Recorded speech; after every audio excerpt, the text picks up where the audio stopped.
Oke, assalamualaikum teman-teman mahasiswa.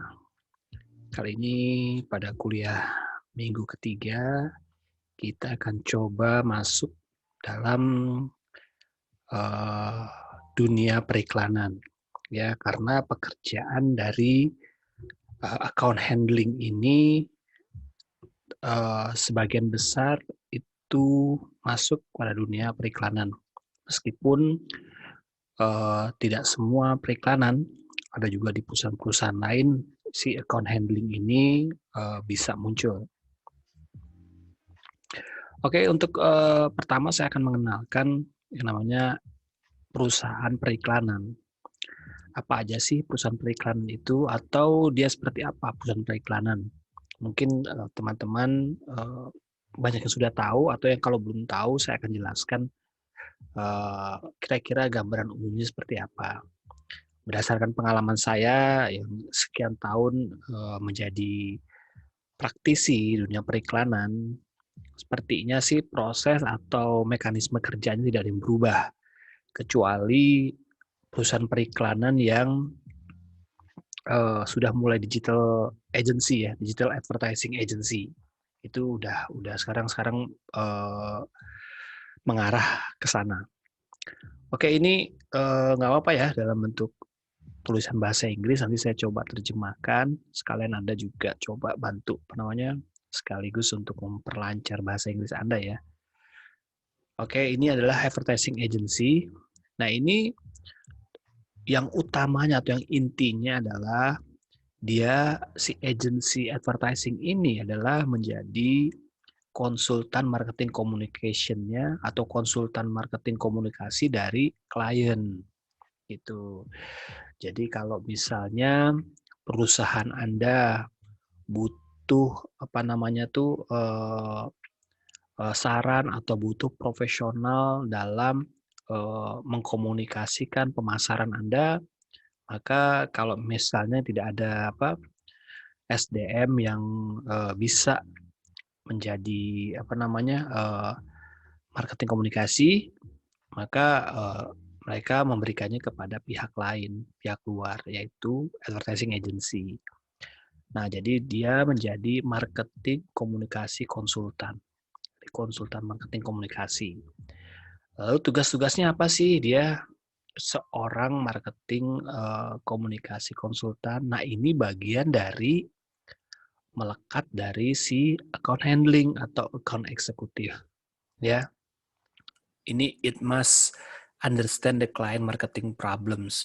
Jadi dia harus tahu, harus memahami kira-kira apa sih problem-problem si klien ini terkait dengan pemasaran, ya, apa aja problemnya gitu kan.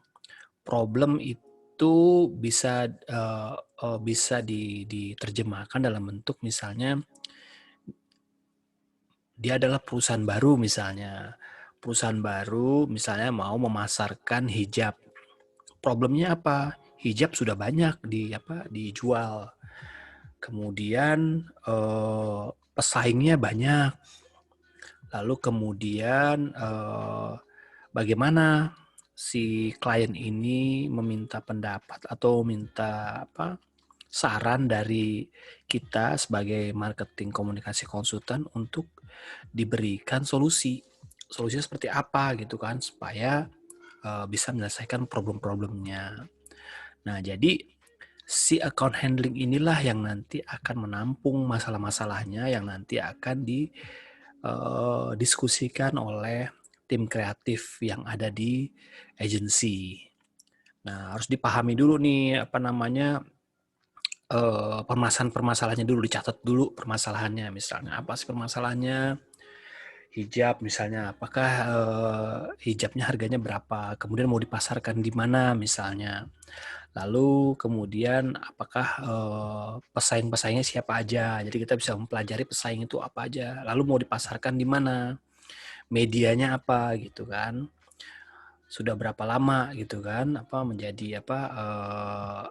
Udah berproduksinya gitu kan? Sehingga kita tahu apa yang akan kita lakukan. Nah, kemudian lanjutnya adalah prepare plans. Jadi si tim kreatif bersama AE setelah membawa masalah-masalah itu, masalah-masalah klien itu ke perusahaan, ke kantor agensi, maka akan dibuatkan itu persiapan perencanaan strategisnya. Untuk apa? Untuk membantu memberikan solusi dari masalah-masalah dari si klien. Prepare plans and strategy to provide solutions to the problems. Jadi dia mempersiapkan rencana-rencana strategisnya. Rencana strategisnya apa sih? Ya terkait dengan tadi permasalahannya. Kalau misalnya hijab, apakah ingin dipasarkan di di marketplace atau dipasarkan di misalnya cukup di melalui uh, sosial media aja gitu kan, atau kita buka store, atau kita apalagi misalnya bisa berkolaborasi dengan brand lain misalnya, macam-macam ya, banyak banyak sekali strategi-strategi tergantung dari uh, bagaimana produk itu, brand itu seperti apa sih gitu yang cocoknya. Misalnya brandnya itu memang cocoknya untuk spesifikasi untuk hijab ibu-ibu misalnya, atau hijab khusus remaja, atau hijab khusus anak-anak. Nah ini perlu spesifikasi sehingga plannya ini, strateginya ini bisa bisa dibuat sesuai dengan target audiensnya. Lalu yang terakhir adalah membantu clients business grow. Jadi dia kita nih sebagai agensi mempunyai tugas juga untuk membantu si klien ini bisnisnya tumbuh gitu kan. Iya kan, pastilah gitu kan. Jadi nggak sekedar kita hanya memanfaatkan eh, memanfaatkan peluang kita bisa kerja sama-sama si perusahaan itu, klien, setelah selesai kita tinggal gitu. Tapi memang harus ada yang namanya eh, niatan atau untuk membantu si klien itu tumbuh gitu kan. Nah inilah yang membuat hubungan dari klien dan perusahaan agensi ini menjadi lebih baik. Nah, makanya dibutuhkan AE-AE atau account handling yang mumpuni, account handling yang memiliki kapabilitas, mempunyai integritas yang baik. Bukan saja membantu memberikan solusi, tapi juga dia membantu untuk bisnis dari si klien itu tumbuh gitu kan. Yang tadinya 0 jadi 1, 1 jadi 2. Walaupun kita memberikan solusi atau memberikan bantuan itu tidak secara langsung maupun tidak langsung ya. Karena bisa jadi pertumbuhan itu ya dipicu oleh misalnya karena memang pengembangan perusahaannya itu secara masif gitu kan. Tapi dari sisi advertising agency kita memberikan kontribusi lah atas pertumbuhan si bisnis klien itu. Jadi kita mempunyai moral lah, mempunyai niatan untuk membantu mereka untuk tumbuh. Seperti itu. Jadi account eksekutif itu, makanya hubungan account eksekutif itu sangat strategis karena mereka mereka menjadi jembatan antara si klien dan juga perusahaan agensi. Nah, sebagai penengah ini, dia pun juga mempunyai niatan untuk bagi perusahaan agensi juga membantu untuk perusahaan itu tumbuh, sehingga hubungannya jadi lebih langgeng, hubungan bisnisnya lebih lama, hubungan bisnisnya jadi saling percayanya lebih tinggi. Nah ini bisa menumbuhkan keduanya, bisa perusahaan klien itu tumbuh, perusahaan agensi juga ikut tumbuh. Karena apa? Karena perusahaan yang kita bantu itu memberikan rekomendasi kepada perusahaan lain untuk menggunakan jasa kita gitu. Ya, bisa dipahami ya ini ya. Nanti kalau ada yang belum jelas atau ada yang ingin ditanyakan, silakan tulis nanti di web kuliah kita ya. Nah ini service yang diberikan. Ya, ini service yang diberikan apa aja sih sebagai si apa namanya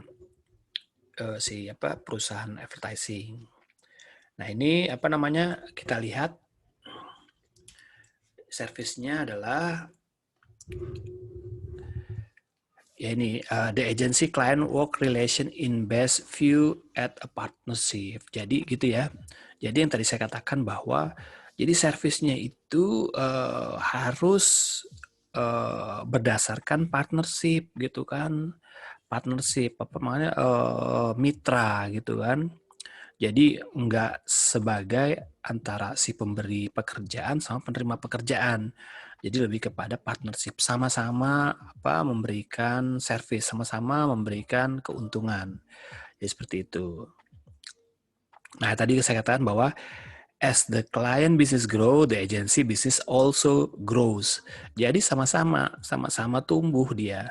Ketika bisnis si klien tumbuh, otomatis itu biasanya bisnis agensinya ikut tumbuh karena rekomendasi dan juga kita jadi memiliki portofolio atau portofolio itu hasil kerja kita, karya kita, keberhasilan kita yang kita bisa koleksi, yang kita bisa pamerkan ke perusahaan lain sebagai bentuk karya-karya yang sudah kita selesaikan.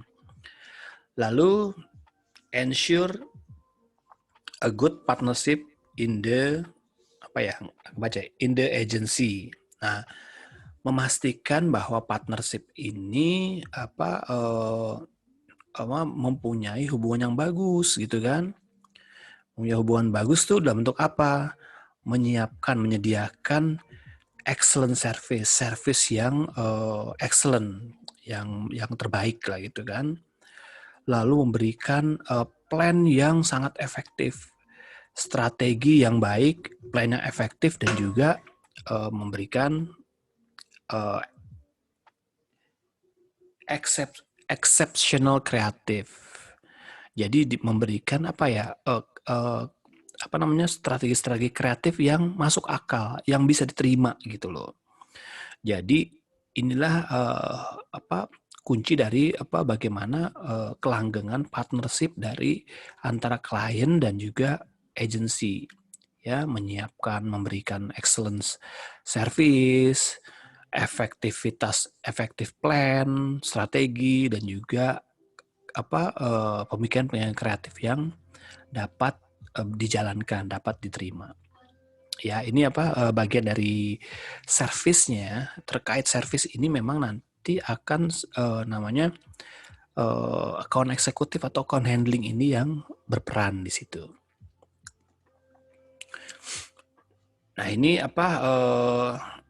account handling.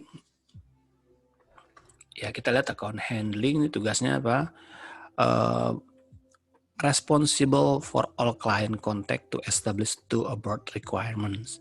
Jadi dia bertanggung jawab ya untuk mencari kontak atau berkontak langsung dengan klien.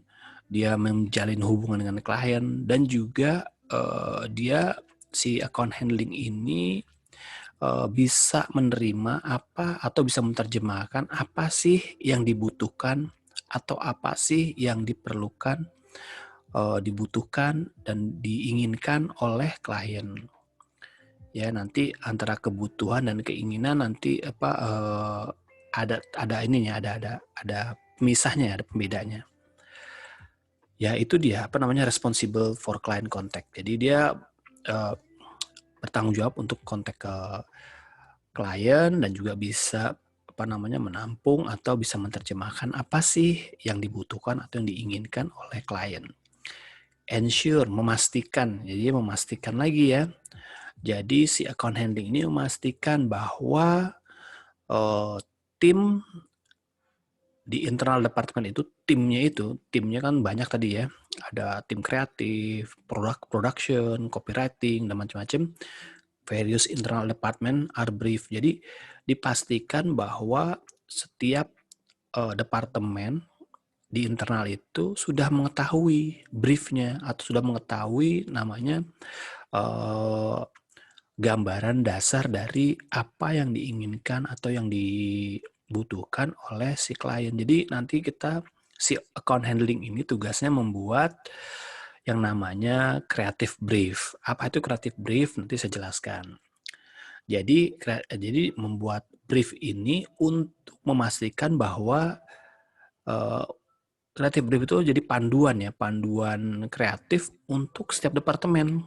Jadi nanti setiap departemen itu memiliki yang namanya solusi, kemudian memiliki tujuan, target yang sama, objektif yang sama.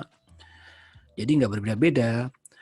Orang kreatif, orang copywriting, semua berkarya atau membuat sebuah karya kreatif yang memang sesuai dengan petunjuk dari brief itu.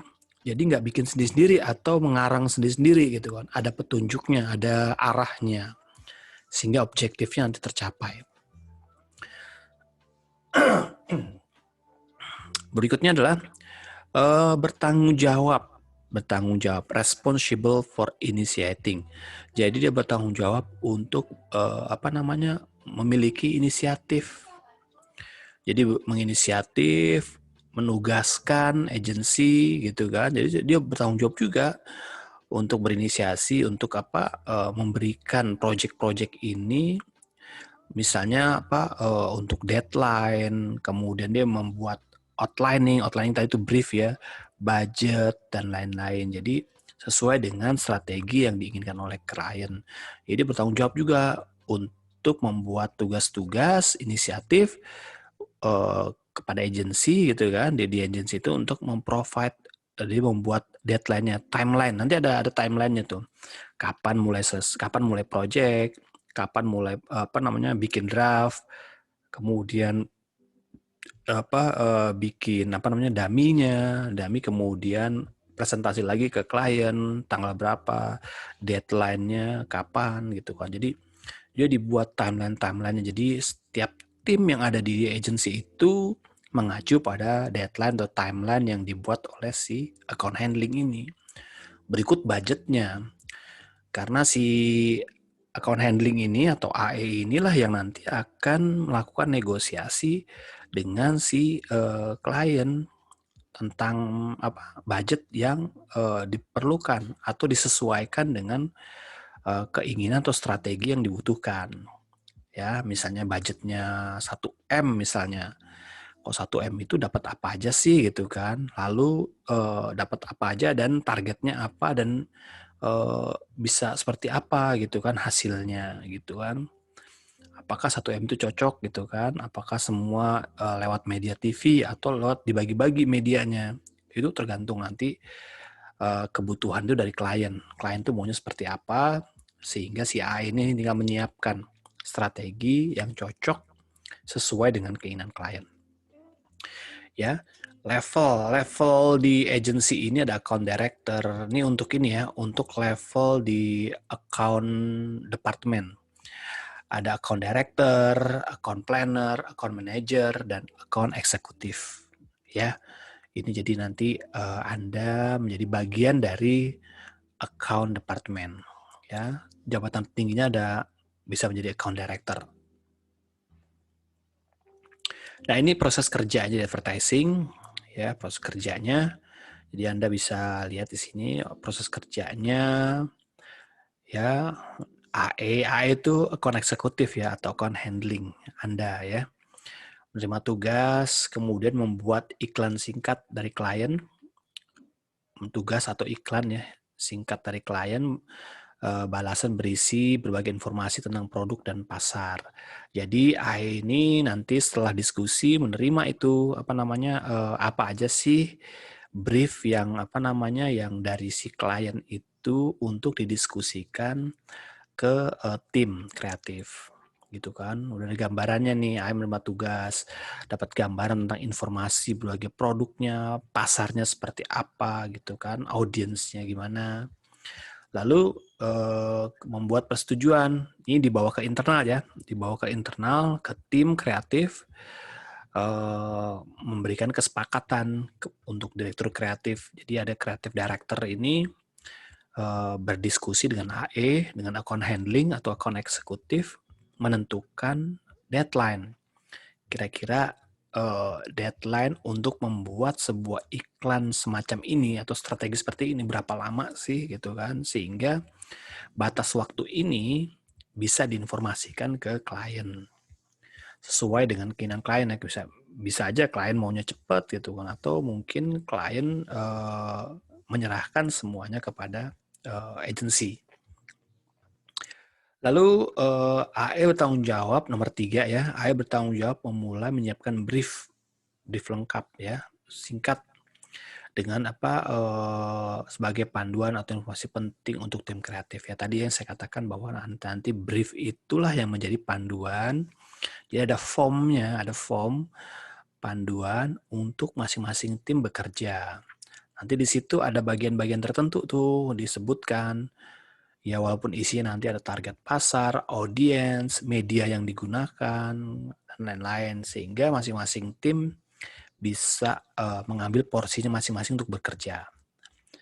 Ya ini adalah bagian dari blueprint. Semua isinya informasi. Antara lain target pasar ya, masalah utama, jawaban yang harus dihadapi, ide menjual, keterangan, perumusan strategi, sasaran, dan lain-lain. Nah ini format dari brief ini juga tidak ada yang baku ya, tergantung dari memang kebutuhan masing-masing gitu kan. Yang penting ada target seperti apa, kemudian audiensnya seperti apa, pasarnya kayak gimana. Nah yang lebihnya itu nanti bisa dimodifikasi. Kemudian nomor 4, kepala tim kreatif yang menangani produk tersebut mulai menetapkan tugas. Nah, akhirnya dibagi-bagi tuh tugasnya. Ada copywriting, art director, production, pembuat naskah dan lain-lain, bikin storyboard. Lalu dibagi-bagi. Nah, ini tugasnya nih. Setelah draft selesai, kemudian didiskusikan mana yang kurang, mana yang harus diperbaiki gitu kan.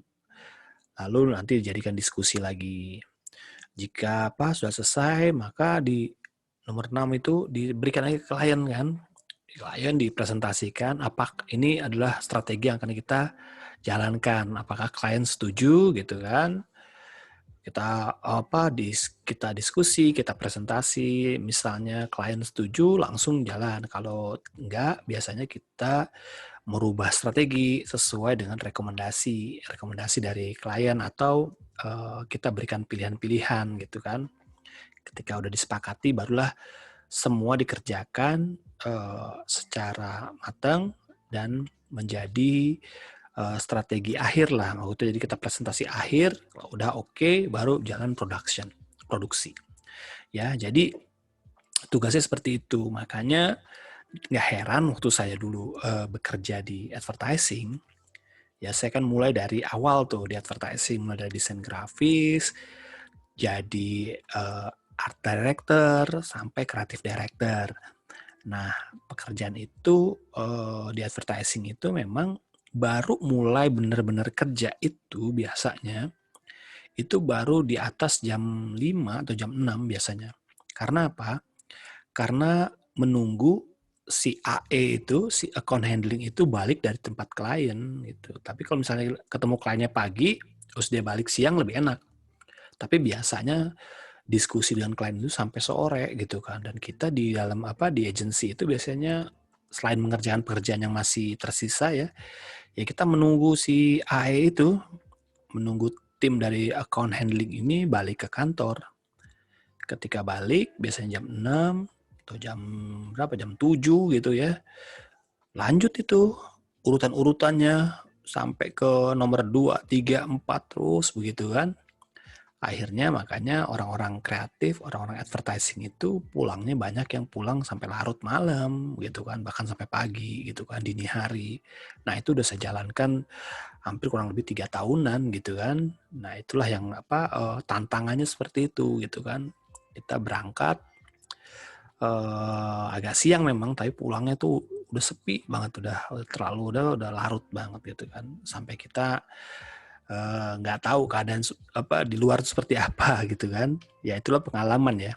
Nanti pun Anda juga Tapi asik gitu kan, bertemu dengan orang kreatif, kita menjadi bagian dari orang kreatif itu, akhirnya kita menjadi terpacu gitu kan, kita berpikir kreatif, berpikir strategis, berpikir deadline, target dan lain-lain. Nah, inilah pekerjaan di advertising. Ya, kemudian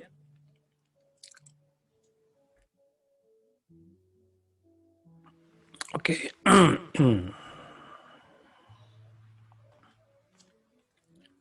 Oke, tugas account planning itu apa aja ya? Tugas account planning ini adalah dia harus memahami brand. Brand itu maksudnya brandnya klien ya. Memahami makna brand gitu kan. Misalnya kita dapat tugas klien kita adalah misalnya Pertamina gitu kan. Kita harus tahu itu brand Pertamina itu apa sih? Maknanya apa? Dia itu apa yang boleh, apa yang nggak boleh gitu kan. Secara awal ya, pengetahuan awal kita ya.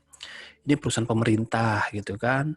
Kemudian dia tuh harus ada namanya unsur-unsur green company-nya, eksplorasi dan lain-lain. Jadi kita harus tahu makna brand itu sendiri gitu kan, pemahaman awal untuk kita mulai menjalankan tugas kita ke klien. Lalu memahami relasi audiens dengan brand. Audiens sasaran dengan brand. Jadi kita tahu nih brand ini sebenarnya punya audiensnya siapa sih gitu kan. Kayak Pertamina gitu. Siapa kira-kira audiensnya? Semua Pak gitu. Ya nggak semua ya audiensnya Pertamina. Pertamina itu audiensnya ya dibagi-bagi. Ada yang kelas menengah, ada yang kelas bawah, ada yang kelas atas gitu kan. Jadi sasarannya bagi 3. Yang kelas atas nanti brandnya misalnya kalau brandnya Pertamina untuk kelas atas adalah Pertamax misalnya gitu kan, kelas menengahnya Pertalite, kelas bawahnya Premium misalnya. Nah ini harus bagi-bagi, nggak bisa semua gitu kan, kita harus spesifik kalau bicara tentang sasaran audience brand. Lalu mengartikulasi strategi komunikasi. Jadi kita dapat mengetahui, membongkar atau lebih memahami gitu kan strategi komunikasi dari si brand ini. Jadi si AE ini tahulah bisa mengartikulasikan si strategi komunikasi. Artinya nanti ketika strategi komunikasi ini sudah terbentuk, nah si AE inilah yang akan mengartikulasikannya ke klien. Jadi dia yang membreakdown, dia yang menceritakan, dia yang memberikan arahan kepada si klien. Ini loh strategi kita yang akan kita jalankan untuk brand Anda. Jadi gitu ya, harus bisa mengartikulasikan strategi komunikasi. Makanya seorang account handling itu harus mempunyai latar belakang yang cukup baik ya sebenarnya. Lebih hebat sebenarnya. Dia harus tahu tentang brand, dia harus tahu tentang pekerjaan di agensi kreatif, dan juga dia harus mengetahui tentang komunikasi. Dia juga harus bisa lobby dan negosiasi. Jadi lengkap, harus bisa satu lagi adalah bisa public speaking, bisa presentasi. Wah, jadi lebih lengkap sebenarnya ya. Tapi kemampuan umumnya, kekuatan umumnya adalah di komunikasi persuasif dan lobby dan negosiasi sebenarnya. Lalu berikutnya adalah menyiapkan laporan kreatif singkat atau kreatif brief ya berdasarkan pemahaman konsumen dan brand. Nah, nanti tugasnya adalah untuk bagaimana membuat kreatif brief berdasarkan apa sih pemahaman tentang kemauan dari si konsumen atau brand ini apa. Jadi dituangkan dalam kreatif brief yang nanti akan dibagikan atau dibaca, akan dimaknai oleh atau sebagai program kerja atau sebagai guidance, sebagai panduan kerja dari tim kreatif gitu kan. Sehingga apa yang dikerjakan oleh tim kreatif itu sesuai dengan arahan gitu ya. Lalu si account planning ini juga mengevaluasi efektivitas komunikasi. Ya dievaluasi ya, setelah dievaluasi nanti dipresentasikan lagi oleh si AE ke klien. Karena bagaimana hasil dari strateginya itu setelah jadi misalnya bikin iklan, diukur baik efektivitasnya, kemudian komunikasinya seperti apa sih? Apakah orang paham dari iklan kita atau paham apakah ada misalnya ada perubahan-perubahan perilaku dari konsumen yang tadinya nggak tahu jadi tahu, yang tadinya tahu jadi mau loyal atau jadi beli gitu. Jadi perubahan-perubahan itu harus dipantau oleh si agensi, khususnya AE ini yang nanti akan melaporkan. Oke, berikutnya, nah ini mengapa creative brief diperlukan ya? Nah karena berisi ringkasan strategi produk atau jasa yang berkaitan dengan produk dan jasa ya, dibutuhkan karena untuk mempengaruhi proses kreatif pembuat iklan atau campaign. Nah ini tadi yang saya katakan bahwa ini adalah panduan, semacam arahan yang harus dipegang oleh sama-sama oleh semua gitu kan. Nanti isinya apa? Ada ringkasan tujuan proyek. Ringkasannya apa sih? Tujuannya mau misalnya menjual hijab dengan brand baru misalnya. Ringkasan tujuannya bagaimana memperkenalkan. Jadi tujuannya adalah bukan untuk jualan dulu misalnya. Tujuannya adalah untuk brand awareness. Nah, oke, untuk brand awareness oke lah. Nanti kita menggunakan media seperti apa. Tapi kalau untuk meningkatkan produksi atau meningkatkan penjualan, nah nanti seperti apa nanti eksekusinya? Tergantung ya nanti ya. Lalu menggapai target audience. Nah, target audience tadi ya. Jadi ada tugas-tugas riset nanti nih yang dilakukan oleh AE dengan tim. Riset-riset, ada yang riset beli gitu kan. Biasanya belinya di AC Nielsen atau di perusahaan-perusahaan lain, vendor-vendor riset lainnya, misalnya di BPS, Balai Pusat Statistik, Biro Pusat Statistik di Indonesia, dan lain-lain. Nah, target-target audiens ini nanti kita pelajari dan kita presentasikan kira-kira siapa sih target audiens yang untuk produk ini gitu kan. Lalu mendapatkan tujuan yang diharapkan ya. Isinya itu adalah untuk tujuan yang diharapkan apa sih? Jadi ada targetnya. Isi dari si briefnya itu ada targetnya. Lalu hasil yang sesuai harapan itu seperti apa? Ya. Sementara menurut saya itu yang bisa saya sampaikan, bagaimana gambaran singkat tapi padat ya. Mudah-mudahan Anda paham ya bagaimana kerja Anda nanti yang Anda bayangkan di sebuah perusahaan periklanan. Nah, ini nanti materinya saya berikan ke Anda, saya taruh di mana? Di materi itu ya, di web ya. Jadi Anda pelajari, Anda pahami, nanti masih ada sekitar 6 slide lagi di belakangnya, nanti coba Anda pelajari, kalau ada yang masih belum paham, nanti bisa ditanyakan. Tapi gambaran secara umum, untuk seorang account handling itu seperti ini. Jadi Anda jadi lebih paham, Anda jadi lebih pede, apa-apa aja yang harus Anda siapkan, jadi Anda siapkan dari sekarang gitu kan. Oke, gitu aja teman-teman dari saya kuliah hari ini. Silakan Anda absen, silakan Anda isi, misalnya ada yang pertanyaan atau yang belum jelas silakan dipertanyakan, nanti insya Allah saya bisa jawab di web itu. Demikian dari saya, terima kasih, tetap semangat, salam sehat. Wassalamualaikum warahmatullahi wabarakatuh.